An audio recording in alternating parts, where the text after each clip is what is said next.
It was 3 days to the end of former President Muhammadu Buhari's administration. The then Minister of Aviation, Hadi Sirika, hurriedly launched what has become the worst, arguably, in the country's history, the Nigeria Air. Of course, on the project 5 years after its unveiling at the Farnborough Air Show in the United Kingdom. The show of pomp and shame, as it was described by many people, with meager guests forcefully smiling to the cover-up of what was, mostly described as a sham. To date, charges have not been brought on the former Minister of Aviation, even if after Mr. Dayo Olumide, the acting managing director of Nigeria Air, disclosed that the airplane that landed at the Nnamdi Azikiwe International Airport, Abuja, on the 26th of May 2023 was a chartered one from Ethiopia Air. A confirmation was earlier made by investigative journalist David Hundeyin that the current Minister of Aviation and Aerospace, Festus Keyamo, a few weeks ago reviewed the controversy surrounding the shady launch and further announced the suspension of the Nigeria Air project. He mentioned that it was necessary to investigate the Nigeria Air concession debacle adequately. We have also seen protests spring up at the airports by Nigerian aviation employees due to poor remuneration and working conditions. Then the sudden declaration of the lifting of UAE ban on Nigerians. There truly is a lot to cover in Nigeria's airspace. And joining us this morning is a member, Aviation Safety Roundtable, Olumide Ohunayo. Good morning and thank you very much for joining us. Thank you for having me. Good morning. All right, Olumide, looking at the aviation sector, so many areas have been highlighted. I'd like us to go to the beginning of the conversation this morning, which is, of course, the quote-unquote fake launch of Nigeria Air and what exactly the current situation is. Mr. Hadi Sirika, we expected that there are questions that he had to answer. Where is he now? Why hasn't he answered these questions? Will he ever answer these questions? These are some of the things that we've been thinking about, and we hope that you'll be able to shed some light on that.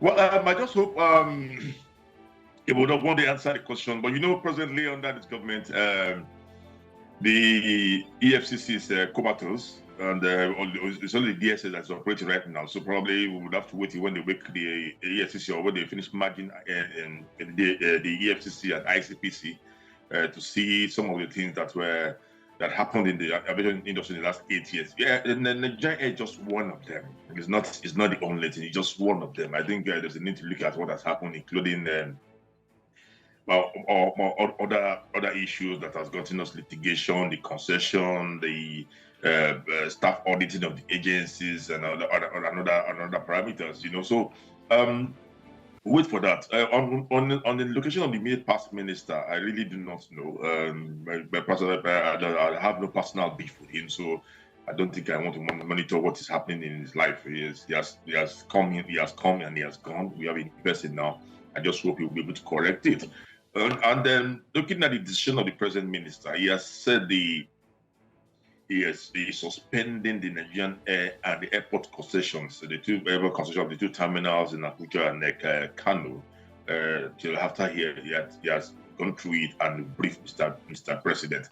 I also want to suspend my joy until when we see the outcome, because I know the personalities involved in the Nigerian Air and the concessionaires, the assumed concessionaires, are not sitting down. They are doing so much pressure, and they are visiting the minister, going behind to lobby to get these things continue. And if you look at the minister, anytime he sits in his office, you see the Nigerian Air flag banner right behind him. So I wonder, when you say you suspend and the banner is always at your press brief for any meeting you have with anybody visiting the Ministry of Aviation. Anyway, we cannot pick it.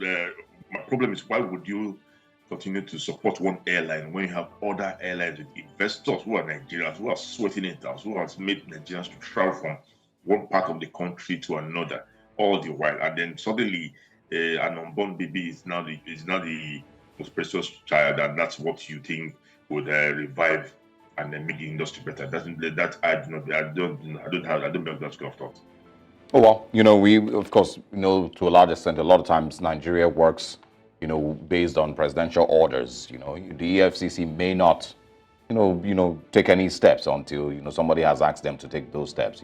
That's the way it has always seemed. So if you're expecting that the former minister would be questioned, That may not happen. But at the same time, it's not saying that he has outrightly questions that must be answered. Nigerians are only just clamoring or asking, for some clarity as to the funds that were dispersed, with the whole Nigeria Air project, and what it was able to achieve with it. But I want to talk about the new minister now. Air safety has been a big concern, a huge concern in the last few years. Some would argue that we have had a really, really good run and high ratings with, air safety. We've not had any air crashes in about a decade. If you remove the, Nigerian Air Force, incidents. What would you say that Festus Keyamo, the new minister, must put in place in the aviation sector if we're going to be able to maintain that record? Well, let me first say we don't count the Air Force as part of civil aviation. They are the ones that operate, regulate themselves, and investigate themselves. So it's not under the purview of civil aviation. So whatever issue happens with them remains with them, and they should be able to come here and defend their own actions and failures and successes in the air transportation and the incidents and that we've seen. The civil aviation is regulated by Nigeria Civil Aviation Authority, and that's about the power they have, and that they've done successfully. They've maintained the Category 1 certification, and also just recently passed the ICAO audit, though there are still some gaps they need to correct within the time frame, and I think that will be corrected. But the most important thing is that it wasn't a failure per se. Though the result wasn't better than what we had before, but we could do better. And safety hasn't really been a problem. It was a problem in the past, but since the regulator became very firm, safety has improved. What I think the only area we need the firmness from the regulator right now is the service providers, who are also government-owned, and they were the ones that brought down the marks that we got from this audit. I'm talking about the Federal Airport Authority of Nigeria and the Nigerian Airspace Management Agencies. The one provides air navigation, and the other provides airport services. And these organizations did not do too well in that audit, and that brought down the marks of Nigeria. Though we did not fail. But we pass on trial. Is that what they use for those days in secondary school? Maybe that's what I want to call that. But by and large, it shows that there has been so much concentration on the privately owned organizations, the airlines, and the other service providers who are owned privately, while leaving the major the air navigation side and the farm owned by government to be at par with the regulator. I think that must change. That must change. The NCA must be firm on every aspect of the industry, every service provider, irrespective of the ownership, and that would help us. But again, going back to your question, I think we are at a conference now in Abuja, and the minister was there yesterday. He rolled out his roadmap. I think he's continuing most of the things that he met on ground, and then he said he was going to tweak it, and then he was going to tweak it, and then we should be rest assured then that the safety issues that we handled and been able to hold successfully over the years would also continue. Because as part of the roadmap was to provide equipment for the agencies and also ensure they sustain the Category 1 certification and pass the ICAO audit. So he has promised to continue on that line, and I just think we should just watch as it goes. But I would advise that you cannot have safety in isolation. Safety goes with also the success of the other industry players and the entire value chain. And in having this success, this value chain will also show some level of profitability, increase in revenue for the agencies and also services. So we just can't be building on safety and not be able to develop the industry commercial, and I think that is what it needs to concentrate on right now. And if there are any emergency equipment that they need to provide for the agencies, then make it as quickly as possible. I think the most important thing right now is to see how we can get our airport certified. None of our airports is certified, and we also need to increase the fire cover at our international airports. It's it's sad to see that flights were cancelled to Port Harcourt due to the fire cover class that was in that airport, and you see that it could take the domestic, airlines, you won't feel it, but the domestic airlines are still flying, but the international airline, I had to stop. I mean, Lufthansa here, but the fire cover was not enough for the size of the equipment we were using in that aircraft. So I think that needs to be addressed. We don't allow news to go around the world that an airline could not land an airport because of the level of the fire cover at the airport. That's a disgrace, and I think that needs to be addressed.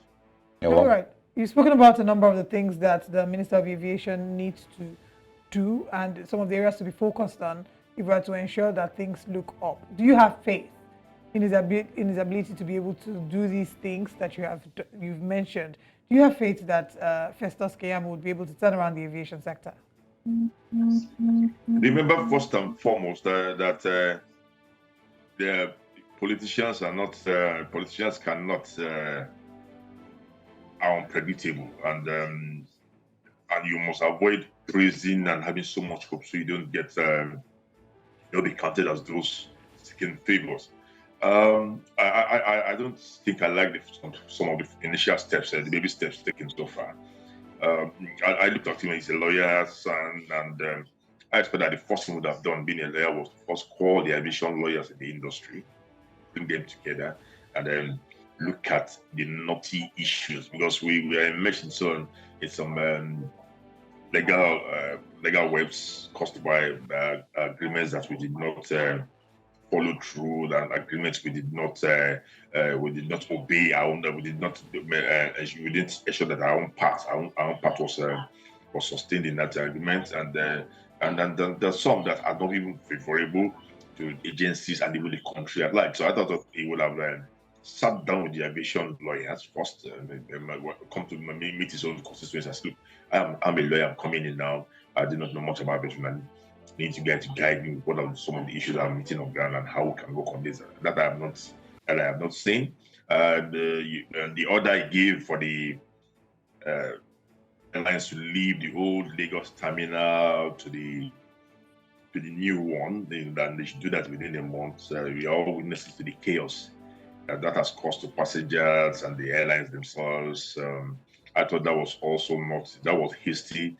That should have been done in pieces, moving 1 or 2 or 3 airlines in the month, maybe 1 or 2 airlines in the month. Because you just don't need, you're not moving aircraft. You're moving systems, processes, personnel, and this will have things that the concession to other organizations that they need also they need also talk to those concessionaires on how make a program how they're going to move to the new terminal. But given that order that everybody should leave within 30 days before October 1st, and that was almost implemented by the Federal Airport Authority of Nigeria, that has caused some chaos. I think that's an area, and that's one of the things I didn't like in the order so far from him. And again, the task force he has set up to look at how some of this were corrected and made up of essays he brought from the Ministry of Labor. You don't do that. These are technical and operational issues. You need to be put at on ground. You need professionals in that task force with a mandate to see how this can be resolved. And luckily, I think right now they have called the airlines for a meeting for a meeting, and that was done on Monday. At Saturday, I can't tell you what the outcome was, but that would have been the first thing that have been done rather than give that order. But I think let us baby steps. You just mentioned, him bringing people from a ministry that doesn't necessarily fit into the job that they are required to do. Do you think that maybe will define the rest of the decisions that he might be making? Well, politicians. What I mean here is that there's chaos with the order he gave with respect of moving the airlines and the organization from the old terminal to the new terminal in Lagos, which has caused so much pain, and the video is all going viral. Yeah. And you need to do a task force to correct it. And I'm setting up the task force. I saw about 3 or 4 SAs who are not even industry players. You had one retired engineer from the Ministry of Aviation, one person from the regulator, and the other 3 were his essays from that he brought from the Ministry of Labor, who are not knowledgeable on the airport operations movement. So I was expecting you at least taking one or two operational staff of that absolutely. and call a representative of the airlines involved to be part of that task force and see how it can be resolved. You know, that would have been faster than getting people who are not grounded in the industry and to now start the process. And what they will do, they will now start consulting those in the industry and calling them, and those might probably not respond fully, like if you won't give me that responsibility. Yes, absolutely. All right. Well, hopefully, it's not the same thing that goes into proper airline safety and air travel safety details, in our aviation sector, because I remember that there was a time when there were complaints about water and aviation fuel being mixed together. There were some fears a couple of weeks ago, maybe about a couple of months ago. These are things that would put fear in every Nigerian to be sure that they they're not putting their lives at risk every time they board a plane. But I want your thoughts also on the UAE controversy. Ajuri Ngelale and, of course, the president did announce, 2 days ago that there has been discussions with the government of the UAE, and there will be an immediate lifting of suspension of the ban on Nigerians traveling to Dubai. Quickly share your thoughts on that one. It didn't sit well with a couple of people. Well, also just like the order asking the airlines to move before the end of the month, the presidential spokesperson then put the cart before the horse. But if you look at the press release from the UAE government, he had no mention of removal of the ban on visa. Even the airlines, the Emirates itself, in a release said they've not seen that order, and though they are aware that discussions are on, and until when those discussions are over, they're not going to start the airline, but start the flight to Nigeria. So I think the spokesperson did not tell us what actually transpired. And if you notice, after that press release, there was another press release about 2 days later saying Nigeria and the UAE government are engaging in discussion on how to vacate the ban order. So why did you tell us it was vacated when we 2 days after your of their discussion? So I don't think I want to waste time on that. There was an error there from the spokesperson, and that come out openly to accept the outright corrective measures they put in place. But let's leave that. Let's look at the beauty of that trip, the benefits. I think that's more important than what happened, than the mistake from the spokesperson. Yeah, it's good to see that the president had to detour to the UAE to see the government and see how this visa ban can be reversed and how the airlines operate. It's very good to see if that can happen as quickly as possible.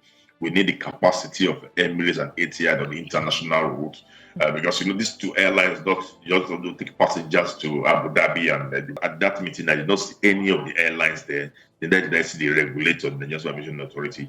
I think they should have had representatives at that meeting to discuss the commercial part of it. Because in the past, Emirates was flying 2 times a day to Lagos, once to Abuja, once daily to Abuja, while Etihad comes about 4 or 5 times a week. 4 or 5 times a week to Nigeria. And the only Nigerian carrier that was on that route was Airpeace. It was a flag on that route. And they were, instead of giving them Dubai that they requested for, they sent them to Charger. I think that should not happen this time around. They must put everything on the table. If you want 21 slots into Lagos and Abuja, then you give us 21. So you give Airpeace or any other airline representing Nigeria 21 slots into Dubai. That should be that, and that's what the word reciprocity is. It's not for them to dictate which airport or which city will be available to them. That is not right. If we are giving you a choice airports to land, and you are picking the appropriate time, then you must ensure that you find the opening for that airport and time for our own aircraft to land in your own country. All right, let's talk about the issue with airlines being able to take their FX out of the country. That was an issue that we had in the past. We've had for a while, where a number of them would complain about not being able to take out their money. This morning, on the front page of the Daily Independent, The big story there says federal government asks CBN to meet airlines quarterly to resolve FX crisis. Woos investments into aviation sector with tax holidays. IATA laments Lagos Abuja airports most expensive in Africa. So I'd like you to talk to us about, the airlines being able to take away their FX. Are we going to still have problems? We're still struggling with our currency here. So is that still going to be a concern to look out for? Oh yes. Obviously, it's going to be a concern. Emirates pulled out of Nigeria. Their reason was that their funds that were trapped in Nigeria, and I think the canal that broke the back was while they were operating in Nigeria, despite not having their funds, despite being unable to get their funds out of Nigeria back to their country. They were buying fuel in Nigeria and wanted to pay in naira, and the oil marketers refused to accept naira, and that was what. That was the final straw. And I said, well, they cannot have their money trapped in Nigeria, and they will have to bring money again to begin to fuel the aircraft. And I just wondered how they signed that deal to be paying in dollars in Nigeria when some other airlines are paying in naira. Well, that was what happened, and then Emirates had to pull out.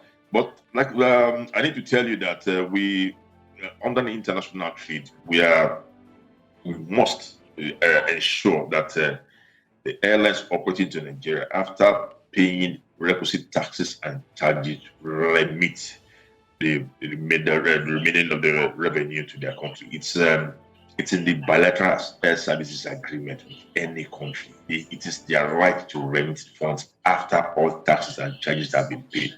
So we must make that with. And I'm happy the president has also given that order. I'm sure this was part of the discussions, benefits of discussion with the United Arab Emirates government, and given that order now that Sirika should open a day of discussion before the end of the quarter and how to work on modalities of ensuring that these foreign airlines get this trapped fund. These trapped funds has made fares high because most of them have locked up the lower inventories and not opening it, and that's why you see some Nigerians are traveling as far away as Ghana, Togo, Benin Republic to go and board flights outside Nigeria just to go to get Europe at a cheaper fare. So I think it's helpful that it's a responsibility that we need to do, and it's also sad that we are the highest debtor. Among all the countries in Africa that are owing foreign airlines, Nigeria is the highest. Yeah, and then not only the highest in Africa, but the highest in the world.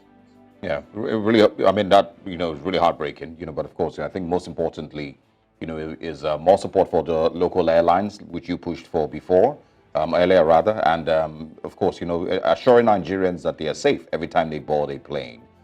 These developments and these bits and pieces need to be put together to improve on the aviation sector generally. Mr. Olumide Ohunayo, thank you so much. We enjoyed speaking with you. We look forward to another conversation with you in the near future. Thanks for your time. Thank you for having me. Good morning once again.